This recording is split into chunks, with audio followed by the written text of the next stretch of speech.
The gravel crunches under my tires as I pull up to the weathered ranch house, autumn sun casting long shadows across the front porch where Grandpa used to sit with his evening coffee. My hands tremble on the steering wheel. 1 year, one whole year of silence. Just go in, I whisper to myself, but my legs won't move. The familiar scent of alfalfa drifts through my cracked window, and somewhere in the distance, a meadowlark calls. Everything looks exactly the same, yet nothing feels right. The screen door creaks open. Grandma Martha steps onto the porch, her silver hair glowing in the evening light. My heart leaps until I see her expression. "So, you finally decided to show up." The words hit like a physical blow. I fumble with my seatbelt, nearly stumbling as I climb out of the car. "Grandma? I tried to visit, I swear. They told me you were in restricted care, that no one could. Restricted care?" Her voice could freeze water. She grips the porch railing, knuckles white. "We've been right here every single day." The world tilts beneath my feet. But Mom and Dad said, "Your parents said a lot of things, didn't they?" My graduation photo flashes through my mind, the empty chairs where my grandparents should have been. Mom's casual explanation: "They're too busy for calls these days, honey. You know how it is with their health." The spring break visit, when Brooke met me at the end of the driveway, insisting no one was home. Grandma Martha descends the porch steps with painful slowness, each movement deliberate. Harold knew something was wrong. Every day he'd try that number they gave him, every single day. Her voice cracks. "My little scientist wouldn't just disappear," he kept saying. The microscope he gave me when I was 11 sits in my apartment, one of the few possessions I brought to my fellowship. Every time I looked at it this past year, their absence carved a deeper hole in my chest. "I don't understand." My voice sounds small, like the child who used to run to this porch after school. "Why would they—" "Come inside." Grandma pulls a worn notebook from her apron pocket. "Harold kept track of everything." The familiar hall still smells of pine cleaner and coffee. But when I reach for the living room, Grandma catches my arm. "His study first. There's something you need to see." My feet remember the way past the photos on the wall, my science fair victories, Brooke's dance recitals, our faces growing older frame by frame. Grandpa's study door stands open, morning light streaming across his desk. "Where is he?" The question slips out before I can stop it. "Is Grandpa here? I need to see him." Grandma's hands clench around Harold's notebook. When she looks up, tears glisten in her eyes. "Harold passed away 2 weeks ago." The room spins. I grab the doorframe, but nothing stops the world from shattering. No, no, that can't be right. They would have told me. They would have. But they wouldn't, would they? The same people who kept me away for a year, who gave him a wrong number, who... A phone rings in the kitchen. Grandma Martha straightens something fierce, replacing the grief in her expression. "That'll be your mother right on schedule." She pulls out her cell phone finger, hovering over the screen. "I'm calling everyone. Today they'll answer for what they've done." I sink into Grandpa's leather chair, the leather creaking just like it used to, when he'd lift me onto his lap to look at soil samples. His coffee mug still sits on the desk, a ring stained into the wood beneath it. The last time I sat here, he told me how proud he was of my fellowship offer. "I'm so sorry," I whisper to the empty room. "I should have known. I should have tried harder to reach you." But even as the words leave my mouth, anger begins to replace the grief. They stole this from us my last year with him, his final days, the chance to say goodbye. They orchestrated an abandonment that never really happened. Grandma's voice rises in the kitchen, sharp with a year's worth of stored fury. In the study surrounded by Grandpa's books and soil samples and careful notes, I make myself a promise. They'll never twist the truth again. Not when I finally know what it looks like. 2 hours later, the leather journal falls open in my hands, its pages dense with Grandpa Harold's precise handwriting. Each entry starts with a date, a time, and a phone number, my supposed new number. My chest tightens as I scan the columns of failed attempts. January 15th, no answer, left voicemail. January 16th number, disconnected. January 17th. Tried Camille's old number, still works, no answer. He called every morning at exactly 8. Grandma Martha says, her voice rough. Said if you were doing research, that would be when you checked your messages. The dates march down the page like soldiers. February, March, April. My throat closes as I realize he kept trying through the summer heat, through harvest, through here. Martha taps a page from late August. This is when they started visiting more often. My eyes catch on a different kind of entry. August 23rd, Greg and Brooke came by, asked about farm equipment values, said Camille too busy with fellowship for calls. Linda suggested selling the John Deere, claimed Camille mentioned wanting it sold before she left. I never said that. The words scrape out of my throat. I would never. Harold knew. Martha pulls out a second notebook, this one wrapped in brown paper. That's why he changed everything. A car crunches up the gravel drive. Through the study window, I recognize Mr. Ford's silver Buick, the same car that used to bring him out for coffee with Grandpa every third Thursday. Stay here, Martha says, straightening her apron. Timothy Ford's been waiting to talk to you. She leaves me alone with Harold's careful documentation of betrayal. The August entries grow longer, more detailed. My father's suggestions about liquidating equipment, Brooke's casual mentions of real estate prices, their monthly visits that never happened in all the years before. The study door opens. Mr. Ford stands there, his tie as perfectly knotted as ever, but his face carries new lines. Camille. He steps in, closes the door. Your grandfather asked me to speak with you privately when you finally came home. They told me they were in restricted care. The words tumble out. That no one could visit, that phones weren't. I know. He settles into the chair across from Grandpa's desk. Harold figured it out when they claimed you changed your number. He said my scientist would have made sure we had the right one first. Fresh tears burn. Of course, Grandpa knew I would have triple-checked any number I gave them. Of course, he recognized that detail as wrong. The will reading is at 10, Mr. Ford continues. Your parents and Brooke expect to inherit everything. They've been quite, his mouth twists, vocal about their expectations. What do you mean? Martha returns carrying Harold's favorite coffee mug.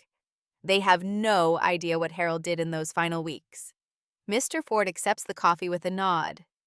Your sister's been named executor in their minds. They've already discussed selling the Innovation Center, splitting the equipment. Innovation Center. My hands grip the chair arms. What Innovation Center?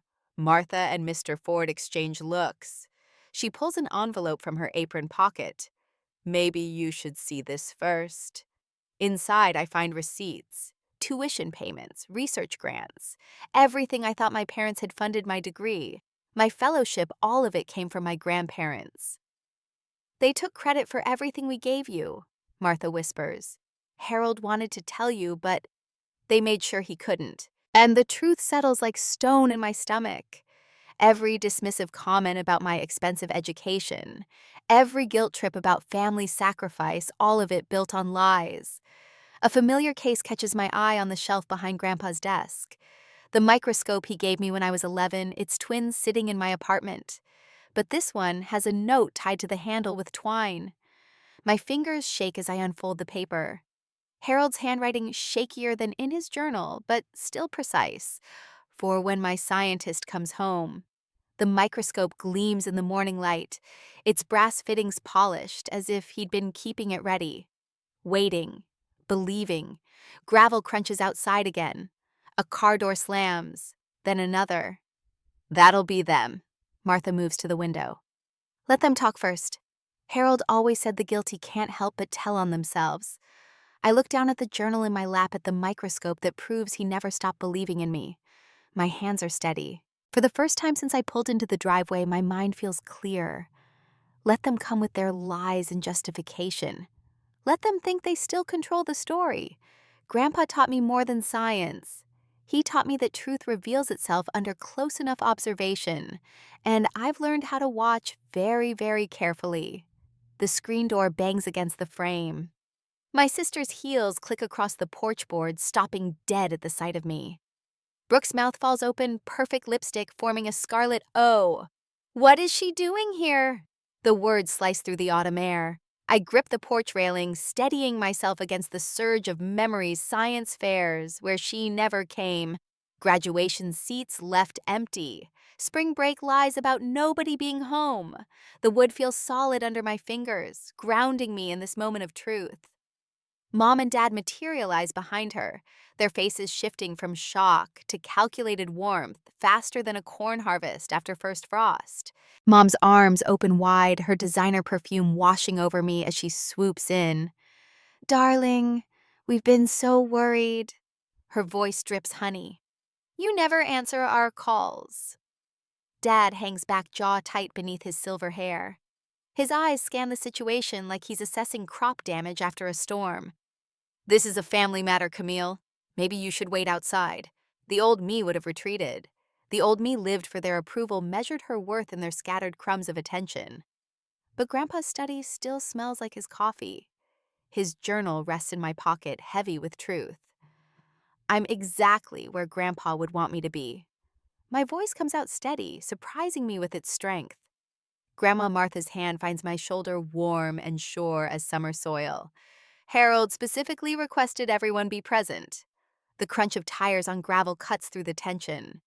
Mr. Ford's silver Lincoln pulls up, and the atmosphere shifts like a barometer before a storm.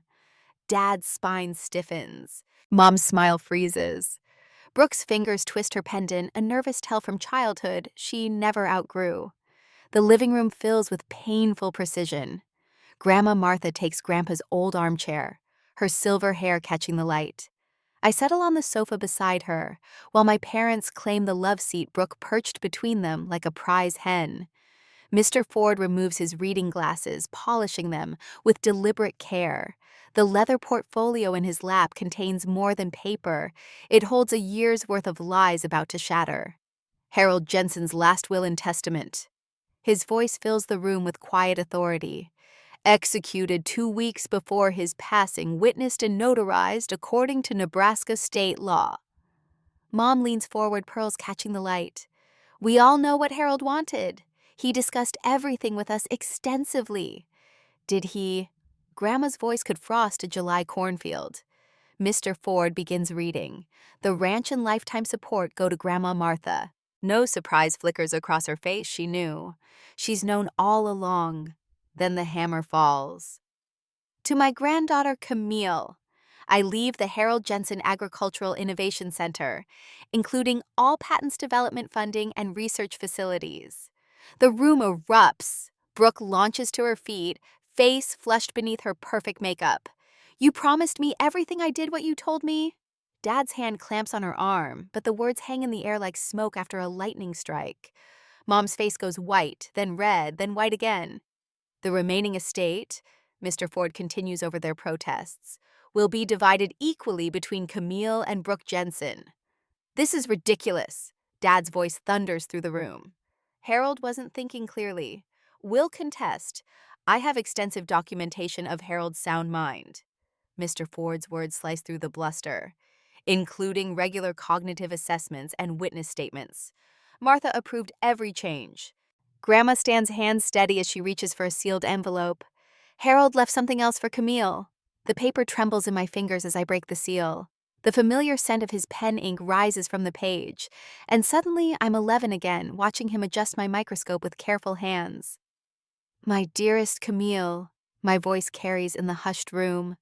You weren't a mistake. You were a miracle they never deserved. Mom makes a strangled sound. I keep reading. I saw your scientific mind blooming when you were barely tall enough to reach my lab bench. While they pushed you aside, I watched you grow into exactly who you were meant to be. The hardest part wasn't dying. It was watching how they treated you differently, knowing I couldn't stop it without making things worse. Brooke's mascara tracks black rivers down her cheeks. You don't understand. They said if I kept you away, if I helped them. At least I was honest about how I loved him. The words taste like truth on my tongue. You have to sign it over. Mom's voice rises shrill as a water pump needing oil.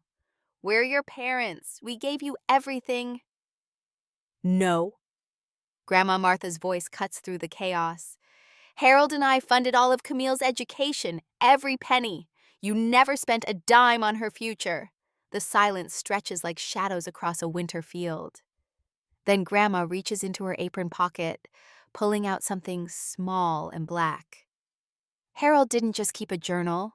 She sets the voice recorder on the coffee table, her arthritic fingers sure and steady. He knew exactly what was happening, and he made sure there would be proof. The late afternoon sun slants through the windows, painting the room in shades of judgment. In the distance, a meadowlark calls the same song it sang when I first pulled up to the ranch thinking I was the one who stayed away. I look at my family, really look at them. Mom's calculated smile, Dad's barely contained rage, Brooke's tear-streaked face. The truth stretches between us like a fence line.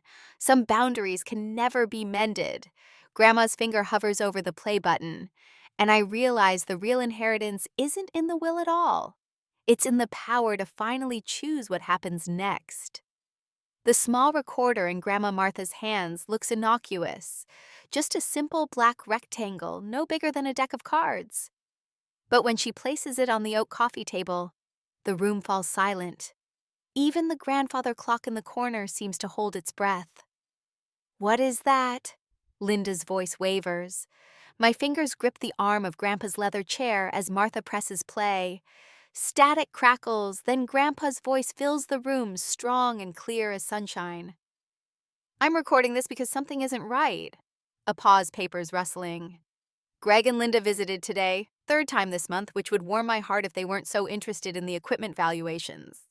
Dad lurches forward. "Turn that off. Turn that." "They brought Brooke again." Grandpa's recorded voice continues. "She keeps asking about the will, about my intentions. But when I mention Camille," a long sigh. "Greg cuts me off every time. Says she's too busy for calls, too focused on her career to spare time for family." Mom's face drains of color. She reaches for the recorder, but Martha swats her hand away. "That's private family business." Dad's voice booms through the room. "You can't record people without permission. It's illegal." Mr. Ford clears his throat. "Actually, Nebraska is a one-party consent state. As long as Harold was part of the conversation, he had every legal right to record it." The next recording starts. Brooke's voice sweet as antifreeze. "But Grandpa Camille hasn't even tried to visit. She's different now, all about herself and her fancy fellowship. Mom says she barely calls them either." My sister's head snaps up, tears already gathering. "He misunderstood me. I was just worried about—" "Save it!" The word slices through her performance. I'm surprised by the steel in my own voice. "You gave me the wrong number, told me they were in restricted care, turned me away in the driveway." Another recording plays. Dad again. "The market for agricultural equipment is peaking, Harold. If we liquidate now—" These are out of context. Mom stands, hands fluttering. Harold was confused near the end. His medication. Harold Jensen was sharp as a tack until his final day.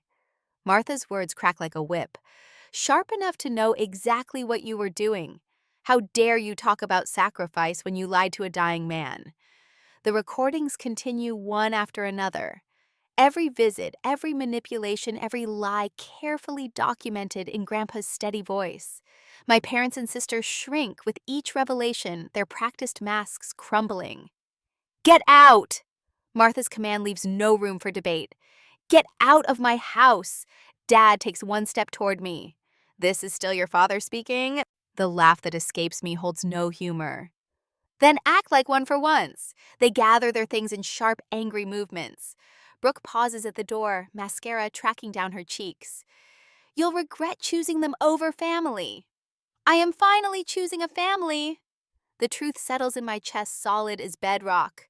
Real family. The door slams behind them. Through the window, I watch them retreat to their cars. No control left. No narrative left to twist. The crunch of gravel fades into silence. Martha's arms wrap around me, and I lean into her strength. "You did good, child. Harold would be proud."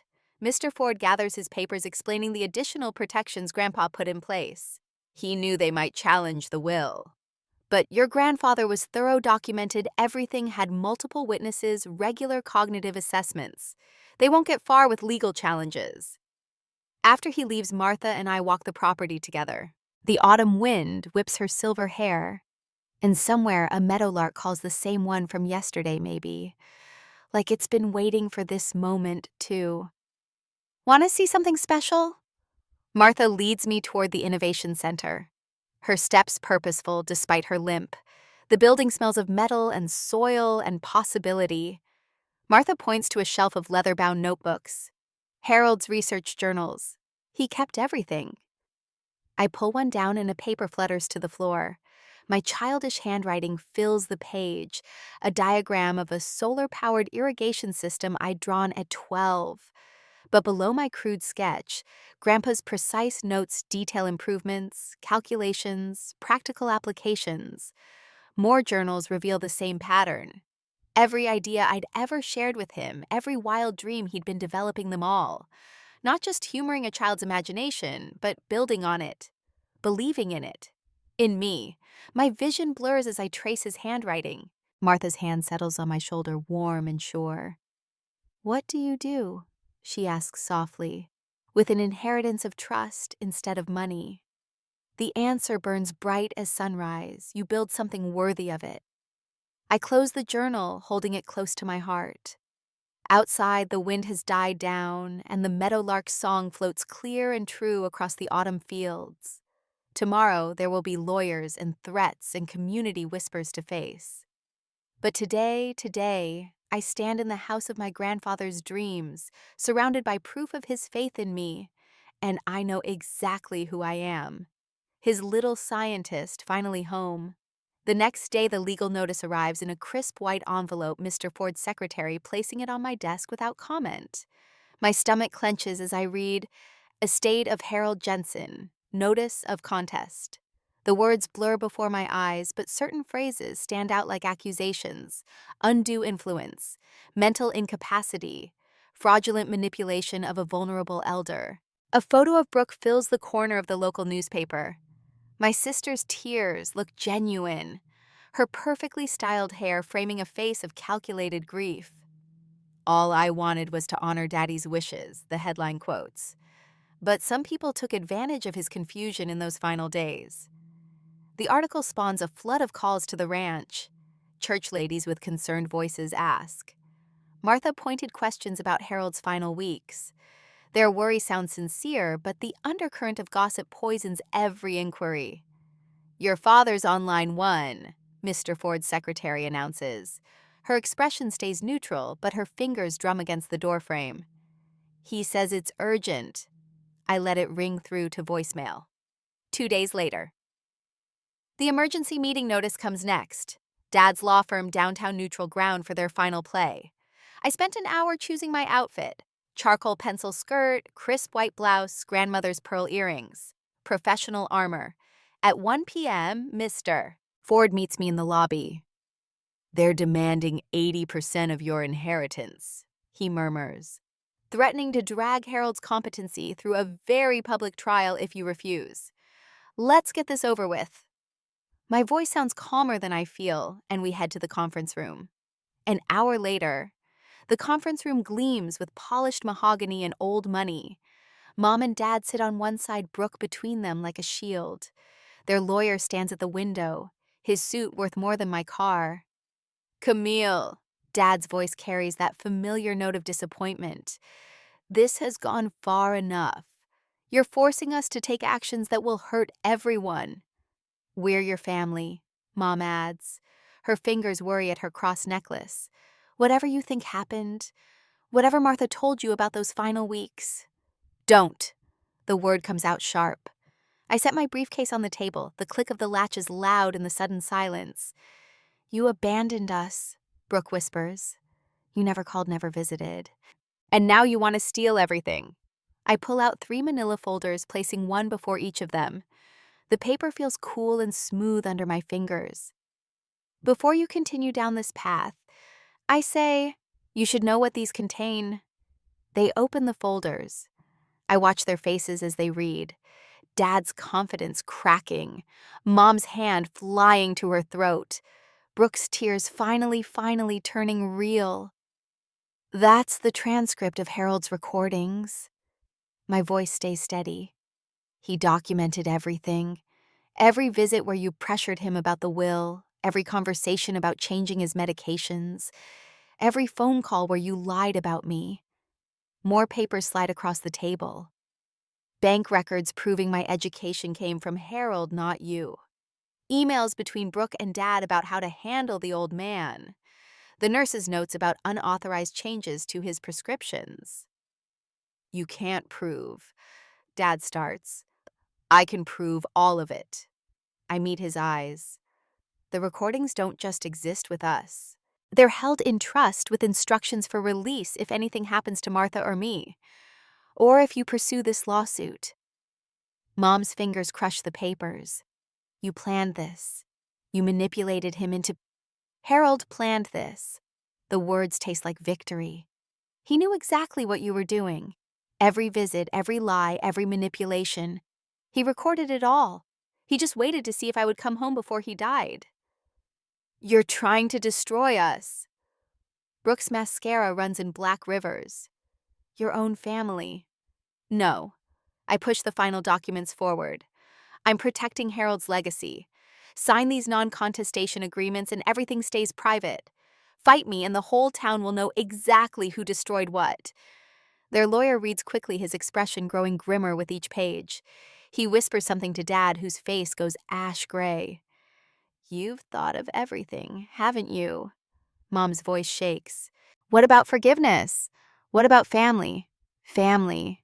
The laugh surprises even me. Family doesn't steal your grandfather's last year. Family doesn't lie to a dying man. Family doesn't... I stop. Breathe. Just sign the papers. They sign, one by one, cursive signatures flowing across legal lines. Their hands shake with rage, but they sign. I gather the folders while they flee their expensive shoes, clicking against marble floors. The room smells of Mom's perfume and defeat.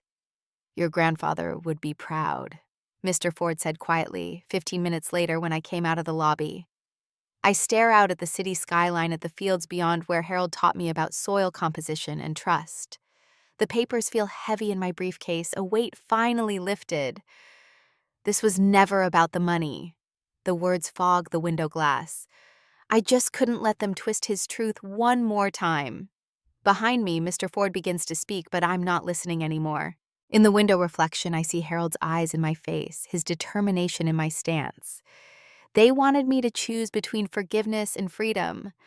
I chose truth instead. And it takes 4 years to build my new center, my grandfather's legacy. At the present, the morning sun catches the dew on rows of experimental wheat, each stalk a testament to 4 years of work at the Harold Jensen Agricultural Innovation Center.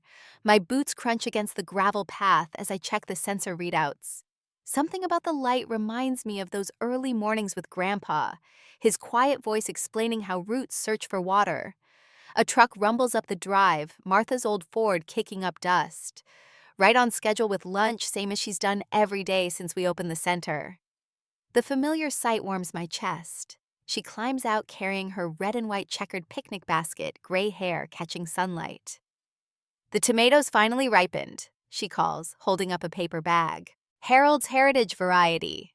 The test fields stretch behind her, acres of crops arranged in perfect grids. So different from the sterile university labs where I started. Here, mud cakes my boots and wind whips my hair exactly how agricultural innovation should feel. Perfect timing. I tuck my tablet under my arm. The new irrigation system just finished its morning cycle. Want to see the results? Martha's eyes sparkle. She knows what this means, months of work finally bearing fruit. We walk between the rows, and I point out the subtle differences. These plants received 40% less water, but showed the same growth as the control group. The soil moisture sensors confirmed what I'd hoped: every drop goes exactly where it's needed, when it's needed. Just like Harold theorized, Martha says softly. Remember when you were 11, the two of you out here with mason jars and kitchen strainers testing soil drainage? The memory hit strongly, Grandpa's patient hands showing me how to sift different samples, his delight, when I started asking about particle size and water retention. Back then, it felt like play. Now, those same principles power systems that could help farmers survive drought years. We just received the national recognition letter yesterday. I pull the envelope from my back pocket. They want to implement the system across 3 states. Martha squeezes my arm, and I see tears in her eyes. But they're different from the tears 4 years ago. These shine with pride. We settled at the old picnic table outside my office, Harold's office, once. The walls still hold his soil charts, now joined by my research papers and team photos. His legacy is growing in new directions. A group of my researchers clusters around the barn testing next season's prototypes. Their excited voices carry on the breeze. Good people who believe in the work, who never knew the pain that came before this place, became my home. Miss Jensen. A small voice interrupts our lunch. I turn to find Amy Cooper, all of 10 years old, clutching a science fair display board. Her father Dave stands behind her, pride evident in his weathered face. Could you look at my project? It's about water conservation. The familiar spark in her eyes stops my breath. I was that age when Harold first saw the scientist in me. Come sit. I clear space on the table. Amy unfolds her display, revealing careful graphs and photos of different mulch types. Her experiments show real methodology, not perfect, but born from genuine curiosity. I use stuff from our garden, she explains, hands moving with enthusiasm. Dad says we need better ways to keep moisture in the soil, so I tested different materials. Martha catches my eye across the table. We both hear Harold's voice in this moment. The world needs your curiosity. I reach into my desk drawer and pull out a small box I've kept for just such an occasion. Inside nestles a student microscope, not unlike the one Harold gave me all those years ago. Every scientist needs the right tools. I passed her the box. This is how I started too. Amy's eyes go wide as she opens it. Her father starts to protest, but I shake my head. The only condition is that you use it. The world needs people who ask questions about how to make things better. After they leave, Martha and I walk the property's perimeter, our evening ritual. The setting sun paints the research fields gold, and overhead the first stars peek through purple clouds. I found something this morning, I told her, reaching into my pocket. In Harold's old files. The photograph shows 11-year-old me in our backyard soil lab hair, in messy pigtails, peering through that first microscope. Harold's handwriting crosses the back. My little innovator will water the world. Martha traces the words with gentle fingers. He saw you so clearly. Even then. My throat tightens, but not from grief. Something fuller, warmer. Sometimes I wonder what he'd think of all this. The patents, the research teams, the international attention. Oh, he'd love it. Martha laughs. But mostly because you built it your way. Not trying to prove anyone wrong, just proving him right. The Innovation Center stands silhouette against the sunset windows, glowing from late-working researchers. Tomorrow, contractors arrive to build the prototype facility for mass-producing the irrigation systems. Next month, the first units ship to drought-stricken farms in 3 states. Harold's dreams grew beyond anything he imagined, carried forward in soil and science, and studied curiosity. I think of Amy's bright eyes, Dave's proud smile, my team's dedication. The family I chose, the one that grew naturally as prairie grass after rain. No manipulation needed, no roles to play. Some families only love you when you play the part they wrote. I tell Martha, watching lights come on across the research fields. Real love lets you become who you are, even when it makes them uncomfortable. She squeezes my hand and we stand together in the growing dark. Somewhere in the distance, a meadowlark calls its evening song. The same one I heard that day I first came home, thinking everything was broken, not knowing I was about to find my way to something whole.